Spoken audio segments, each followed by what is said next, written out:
Dewata kita ke Merauke, ada cerita menarik apa hari ini, Frankie? Ya, Ivo dan saudara, dari alun-alun lingkaran Brawijaya Merauke, Papua Selatan, kami menyoroti dua informasi dalam cerita Nusantara kali ini. Sorotan yang pertama yaitu momentum bulan Ramadan ini, para pelajar di Merauke memanfaatkan waktu dengan mengikuti lomba debat dalam Festival Ramadan di Masjid Raya Merauke. Debat bukan sekedar adu argumen, tetapi juga ajang mengasah berpikir kritis dan keberanian berbicara para peserta. Di bulan Ramadan, berbagai kegiatan positif digelar untuk mengisi waktu menunggu berbuka puasa dengan kegiatan positif. Salah satunya adalah lomba debat antar pelajar tingkat SMA yang berlangsung di Festival Ramadan Masjid Raya Merauke, Papua Selatan. Tercatat, 9 tim dari berbagai sekolah berpartisipasi dalam ajang ini. Lomba ini menjadi kesempatan bagi para pelajar untuk mengasah keterampilan berpikir kritis dan kemampuan berbicara di depan umum. Puasa tidak menjadi penghalang bagi para pelajar untuk berkompetisi. Justru, kegiatan ini menjadi cara menyenangkan untuk mengisi waktu menjelang berbuka dengan aktivitas yang bermanfaat. Saya sendiri karena ini adalah pengalaman pertama saya di lomba debat yang dilaksanakan oleh saya dan kebetulan juga saya belum pernah ikut juga. Harapan saya ketika lomba debat ini saya bisa belajar menggunakan pendapat saya, mulai percaya diri dan juga menyampaikan pemikiran saya. Meski di tengah ujian sekolah, para peserta tetap bersemangat menjalani latihan debat dan pendalaman materi. Ya, kalau kami berkalah adalah tidak ada masalah, tapi kalau memang mereka menang itu adalah keberuntungan bagi mereka, dan walaupun mereka kalah, itu mereka sudah hebat di antara teman-teman yang lain sehingga mereka sudah membawa nama baik sekolah yaitu Semanda SMA Negeri 2 Merauke. Lomba debat ini juga sekaligus wadah bagi generasi muda untuk menantang diri dan mengembangkan kemampuan mereka.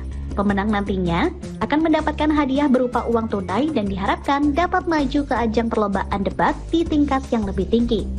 Jessica Ardana, Kompas TV Merauke, Papua Selatan. Cerita selanjutnya, saudara, menjelang Hari Raya Idul Fitri, aneka kue lebaran mulai dijajakan pedagang Merauke. Berbagai pilihan kue tersedia untuk disajikan saat Hari Raya Idul Fitri.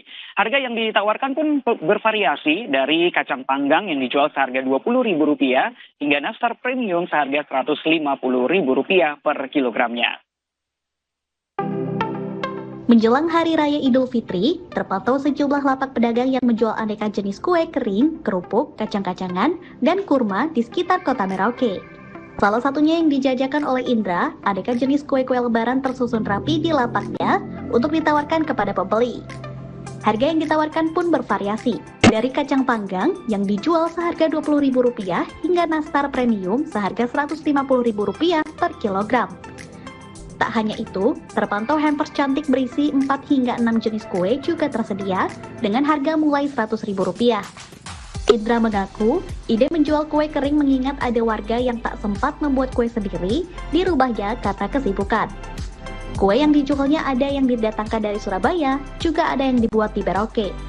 Meski baru berjualan, sudah ada beberapa warga yang memborong dagangannya seperti nastar dan kacang-kacangan. Biasanya kan sebagian orang ada yang sibuk dengan pekerjaan, jadi dia tidak sempat bikin kue. Jadi ya, kita sebagai pedagang ya kita harus siapkan bagi mereka yang sibuk. Jadi kita jual kue-kue yang sudah jadi. Ada yang dari Surabaya, ada yang kue yang dari Merauke.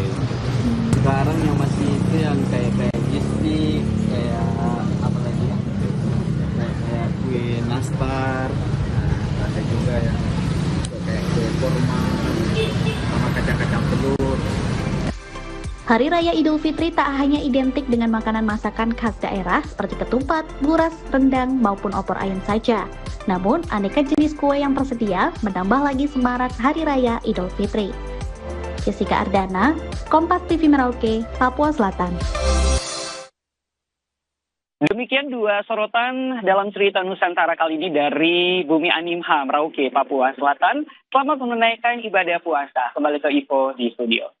Jurnalis Kompas TV, Frankie Wehel, dan juga juru kamera Jessica Ardana melaporkan dari Merauke. Sebelumnya ada rekan Permana Dewi dan juga juru kamera Komang Suwarbawa dari Denpasar, Bali. Terima kasih banyak rekan-rekan sekalian, selamat bertugas kembali.